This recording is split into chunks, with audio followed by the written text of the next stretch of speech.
কখনো কি মাছকে মলাট করে দেখেছেন বন্ধুরা? মাছকে এরকম পেপার দিয়ে কভার করলে কি হয় তা কি জানা আছে?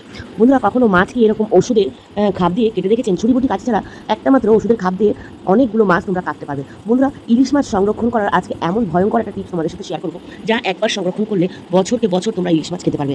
এক বস্তা চাল ঘরে আসার পরপরই এই কাজটা করুন। অবাক হবেন এবং চমকে যাবেন। বন্ধুরা ইলিশ মাছ কিন্তু সারা বছর জুড়ে খাওয়ার একটা দারুণ টিপস। কারণ ইলিশ মাছ বর্ষাকালে পাওয়া যায়, সারা বছর কিন্তু পাওয়া যায় না। আর যদিও বা পাওয়া যায় কোনো জায়গায়, সেখানে কিন্তু অনেক দাম থাকে। তো একটা সিজনের মাছ তোমরা কীভাবে পুরো সিজন খাবে সেই টিপসটা আজকে তোমাদের শেয়ার করবো। ইলিশ মাছ সংরক্ষণ করার প্রথম উপায়। বন্ধুরা এই মাছ যখন সংরক্ষণ করবে বাজার থেকে আনার পরে কিন্তু একদম মাছটাকে শুকিয়ে নেবে। মাছের মধ্যে যেন এক ফোঁটাও পানি না থাকে, পুরো শুকিয়ে নেবে।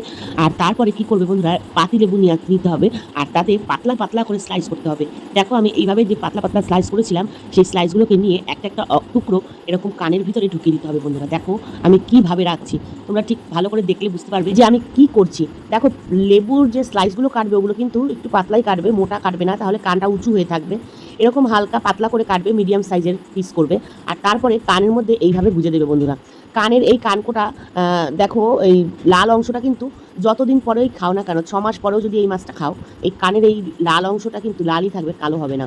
আর মাছটাও কিন্তু স্বাদও চেঞ্জ হবে না। তারপরে দেখো বন্ধুরা এটাকে পুরো শুকনো অবস্থায় কি করতে হবে সেই টিপসটা তোমরা দেখো ভালো করে, তোমরা তাহলে সারা বছর ইলিশ মাছ খেতে পারবে। আর বন্ধুরা এই সময়টাই একটু ইলিশ মাছের দামটা কম থাকে। তো আমি 400 টাকা কেজি করে মাছগুলো পেয়েছিলাম, তাই আমি খানিকটা কিন্তু কিনেছি। আর এখন একটু কম আছে বলে প্রায় দিনই ইলিশ মাছ খাওয়া হচ্ছে। আর যখনই তোমাদের দাদা বাজার থেকে ইলিশ মাছ নিয়ে আসে, 5টা 6টা করে নিয়ে আসে, তখন আমি কি করি 3টে 4টে করে এইভাবে খেয়ে নিই আর 2টো করে রেখে দিই জমিয়ে। তো এরকম 2টো করে কিন্তু অনেকটা মাছ জমা হয়ে যায় আর সারা বছর এটা সংরক্ষণ করা যায়। তো দেখো আমি কিন্তু এখানে 4টে মাছ আজকে নিয়ে নিয়েছি। আর কি করলাম তোমরা দেখে নিলে, লেবু স্লাইস করে কেটে কানের মধ্যে ঢুকিয়ে দিলাম। এবার মাছটাকে কি করে ফোল্ড করতে হবে সেটা দেখো। পেপার দিয়ে তো এরকম রোল করতে পারো তোমরা, অনেকেই কিন্তু এরকম লম্বা রোল করে থাকো, কিন্তু এই রোলটা খুলে যায়, রোলটা মজবুত হয় না, রোলটা ভালো থাকে না। তার কারণে এই প্যাকিংটা ঠিক এইভাবে করবে, তাহলে কিন্তু তোমাদের এই প্যাকিংটা খুব সুন্দর হবে। প্রথমে মাছটাকে মাঝখানে রাখবে আর 2 হাত দিয়ে এরকম ভাঁজ করে নিয়ে তারপরে ফোল্ড করবে। এরকমভাবে যদি তোমরা মাছটাকে ফোল্ড করো, তাহলে কিন্তু বন্ধুরা অনেক দিন মাছটা বেশি ভালো থাকবে, চারদিক দিয়ে কভার হবে আর এক ফোঁটাও এর ভিতরে হাওয়া ঢুকবে না। এবার দেখো আমি কি করছি, মাছটাকে রাখার পরে লেজার অংশটা আর মাথার অংশটাই ফোল্ড করে নিলাম। আর তারপরে এরকম রোল করে 4টে মাছকেই কিন্তু আমি আলাদা আলাদা করে আমি এইভাবে ফোল্ড করছি। তোমরাও কিন্তু এই টিপসটা ফলো করতে পারো, যারা ইলিশ মাছ খেতে পছন্দ করো, যখন কমে পাবে তখন ঠিক এইভাবেই সংরক্ষণ করবে। তো দেখো বন্ধুরা দুদিক দিয়ে আমি কিন্তু খুব সুন্দর করে এটাকে ফোল্ড করে রোল করে নিয়েছি। এবার 4টে মাছকেই কিন্তু আমি একভাবেই করব, কিন্তু 4টে মাছ আলাদা আলাদা, একসাথে কিন্তু কখনোই করবে না। 2টো মাছ, যতগুলো মাছ আনবে ঠিক ততগুলো মাছই এইভাবে ফোল্ড করবে। বন্ধুরা এইভাবে ফোল্ড করলে কিন্তু তোমাদের মাছ অনেক দিন ভালো থাকবে। এবার দেখো বন্ধুরা আমি কিন্তু প্রত্যেকটা মাছ আলাদা আলাদা করে এই র্যাপ করে আমি কিন্তু ফোল্ড করে নিয়েছি। আর এরপরে একটা প্লাস্টিকের মধ্যে ঠিক এইভাবে একটা একটা করে মাছ একটার উপরে একটা, দেখো কীভাবে রাখছি, ঠিক এইভাবে কিন্তু বন্ধুরা আমি মাছগুলোকে রাখবো। এইভাবে ফোল্ড করার কারণে বন্ধুরা কোনো জায়গা থেকে বিন্দুমাত্র হাওয়া পাস হবে না মাছের ভিতরে। এবার দেখো মাছটাকে এই প্লাস্টিকের মধ্যে রাখার পরে একটা প্লাস্টিক দিয়ে আমি কিন্তু বেঁধে নিয়েছি।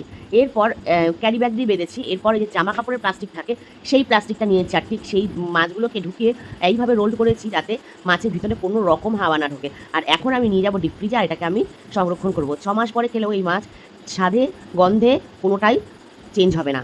যতদিন পর্যন্ত ইচ্ছা মতন এই মাছ রেখে তোমরা খাও, কিন্তু হ্যাঁ 6 থেকে 7 মাসের বেশি রেখো না, তার মধ্যে খেয়ে নিও। তো দেখো বন্ধুরা সুন্দর করে র্যাপ হয়ে গেছে। এবার কিন্তু এটা ডিপে সংরক্ষণ করে দিতে পারো তোমরা। আর ঠিক যখন খাবার হবে এইভাবে খুলবে, একটা করে প্লাস্টিক মানে একটা করে পেপার বার করবে আর বাদ বাকিটা ঠিক এইভাবেই প্লাস্টিকের মধ্যে ফোল্ড করে আবার রেখে দেবে। তো বন্ধুরা টিপসটা তোমাদের কি কাজে লাগবে আর তোমরা কারা কারা এই টিপসটা ফলো করো অবশ্যই কমেন্টের মাধ্যমে জানাবে। এবার দেখো বন্ধুরা এই ইলিশ মাছ কাটার জন্য একটা দারুণ টিপস তোমাদের কাছে নিয়ে এসেছি। ওষুধ খেয়ে ওষুধের খোলা কখনো ফেলবে না বন্ধুরা, এটা অনেক কাজের জিনিস। বন্ধুরা যারা বাইরে থাকো, হোস্টেলে বা মেসে বা কখনো ঘরেও বটি থাকে না, বটি ধার দিতে পাঠিয়েছে বা কোনো কাজের জন্য মাছ কাটা হয়নি, বাজারেও মাছ কেটে নিয়ে আসুনি, ঘরে কাটতে হবে। তো তোমরা কীভাবে কাটবে সেটা বলি। কাঁচি দিয়ে প্রথমে এই ডানা পাখনাগুলো সব ছেড়ে নিতে হবে বন্ধুরা। কাঁচি তো সবার ঘরে থাকে, আর কাঁচি দিয়ে কিন্তু আমরা অনেক রকম সবজি কেটে থাকি। আজকে কিন্তু মাছও কাটবো, যেরকমটা আমি সবসময় কেটে তোমাদেরকে দেখাই। তো দেখো আমি কাঁচি দিয়ে কানকুগুলো কিন্তু সুন্দর করে পরিষ্কার করে কেটে নিয়েছি।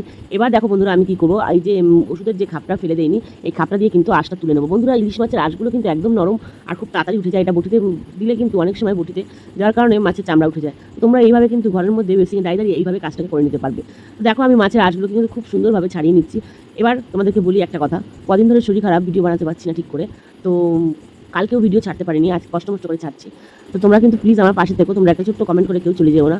আশা করি তোমাদেরকে ভালো টিপস আমি শেয়ার করবো, তোমাদের দেখতে ভালো লাগবে। এবার দেখো বন্ধুরা চলে এলাম মাছ কাটার পরে ধুয়ে নিয়ে তোমাদেরকে দেখিয়ে দিলাম। এবার দেখো আমি কি করব, চিংড়ি মাছ কাটার সময় কি করতে হয় আর কি টিপস ফলো করলে চিংড়ি মাছের অ্যালার্জিটা কম হয়। এটা এমনই একটা মাছ বন্ধুরা, এর জন্য কিন্তু বটি, ছুরি, কাঁচি কোনোটাই দরকার নেই।